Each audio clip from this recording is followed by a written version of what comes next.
আমরা আজকে যে তরুণ সমাজ এই মানববন্ধনে দাঁড়িয়েছি, আমাদের মানববন্ধনে দাঁড়ানোর পিছনে যে রহস্য, সে রহস্য হচ্ছে অর্থ মাদ্রাসার শিক্ষক মোহাম্মদ হামিদুর রহমান গত 5 এপ্রিল আমার এক ছোট ভাইকে, আমাদের এক প্রতিবেশী ছোট ভাইকে, তার নাম হচ্ছে তাফসির, সে ক্লাস 3-র মধ্যে পড়ে অর্থ মাদ্রাসায়।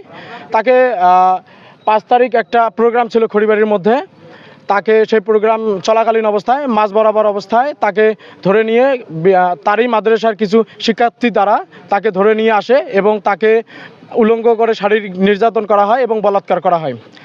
তারপর আমার ছোট ভাই তাফসির তার অভিভাবকদের জানায়, তাদের অভিভাবক অর্থ প্রতিষ্ঠানের পরিচালক জনাব মোহাম্মদ ইঞ্জিনিয়ার আব্দুল সালাম সুজা তাকে ফোন করে, তার সাথে কন্ট্যাক্ট করার ট্রাই করে, কিন্তু তার সাথে কন্ট্যাক্ট করতে তারা ব্যর্থ হয়। তারপর তারা আইনের সহায়তা নেয়। আইনের সহায়তা নিলেও এখন অবধি, গত 2 দিনের ঘটনা, এখন অবধি কেউ ধর্ষকের আমরা এখনও ঠিকানা জানি না, ধর্ষক কোথায় আছে আমরা জানি না। এবং পরিচালক আব্দুল সালাম সুজা আজকে সকাল 10টার সময় ধর্ষককে এখানে উপস্থিত করতে চাইছে, কিন্তু সে পারেনি। এরই প্রেক্ষাপটে আমরা তরুণ সমাজ আজ এখানে মানববন্ধন তৈরি করেছি এবং আমরা এখানে ধর্ষককে না পাওয়া পর্যন্ত আমাদের এই মানববন্ধন অব্যাহত থাকবে। দারুল কবির মাদ্রাসায় আমার ভাই পড়াশোনা করে।